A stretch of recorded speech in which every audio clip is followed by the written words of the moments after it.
ကဲဒီနေ့မှာတော့တန်တရာဝတ်ကျွတ်ဖို့ဘလောက်တောင်ပေးဆက်ရမလဲဆိုတဲ့လေးနှစ်လတဲ့ဇလန်းလေးတစ်ပုဒ်ကိုတင်ဆက်ပေးသွားမှာပါတောတောင်နေကြားကအေးချမ်းလာတဲ့ရေလေဖျားเจ้าလေးမှာအဖိုးအိုရဟန်းကြီးတစ်ပါးနဲ့ကိုရင်လေးတစ်ပါးနေထိုင်ကြပါတယ်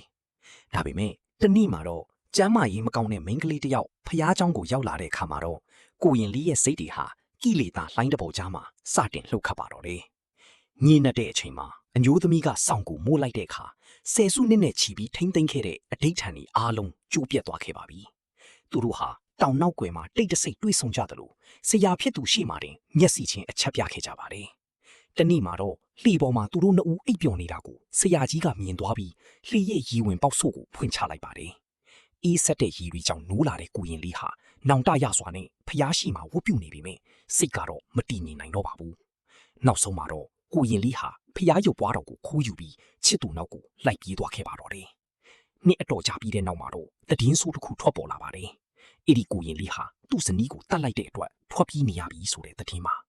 သူဟာဖျားเจ้าကိုပြန်ရောက်လာတဲ့အခါမှာတော့သူ့ရဲ့မျက်လုံးတွေကရဲရဲနေပြီးကြမ်းတမ်းနေပါပြီ။သူကသူ့ဇနီးကိုဘာကြောင့်တတ်ခဲ့ရတယ်လဲဆိုတာကိုယူသွားစွာပြောပြနေခဲ့ပါတယ်။သူ့ရဲ့ဖျားခိုးလာတဲ့ရုပ်ပွားတော်အောင်မှာလဲသွေးစွန်းနေတဲ့ဓားမြောင်တစ်စင်ရှိနေခဲ့ပါတယ်အတိတ်ကနောင်တတွေနဲ့အပြစ်တွေကြောင့်သူဟာကိုတတ်သိဖို့အထိကြိုးစားခဲ့ပေမဲ့ဆရာကြီးကအချိန်မီတားဆီးနိုင်ခဲ့ပါတယ်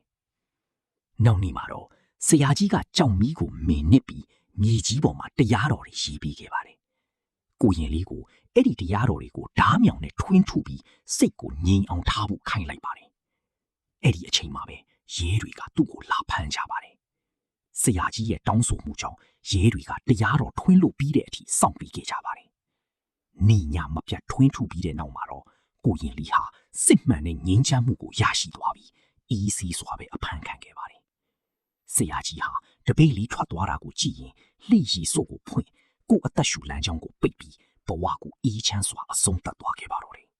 ။နောက်ထပ်နှစ်အတော်ကြာတဲ့အခါမှာတော့ကိုရင်လေးဟာထောင်ကားထွက်လာပြီးဖျားเจ้าကိုပြန်ရောက်လာပါတယ်။သူဟာဆရာကြီးရဲ့ဝိယုံကိုဝတ်ဆင်ပြီးဆရာကြီးဖြစ်လာခဲ့ပါတယ်။တနေ့မှာတော့မျက်နှာဖုံးဆွတ်ထားတဲ့အမျိုးသမီးတစ်ယောက်ကတိသားလေးကိုဖျားเจ้าမှာထားခဲ့ပြီးထွက်ပြေးတာကနေရီခဲထွင်းနဲ့ကြာပြီးတည်ဆုံသွားခဲ့ပါတယ်။အဲ့ဒီကလေးလေးဟာကြီးပြင်းလာတဲ့အခါမှာတော့အရင်ကကိုရင်လေးလိုပဲစော့ကစားတတ်တဲ့ကိုရင်လေးတစ်ပါးဖြစ်လာပါတယ်။ဘဝတန်တရာဟာတပတ်ပြန်လေလာပြီးဖျားရုပ်ပွားတော်ကြီးကတော့ဓာရီအားလုံးကိုတိတ်ဆိတ်စွာစောင့်ကြည့်နေပါတော့တယ်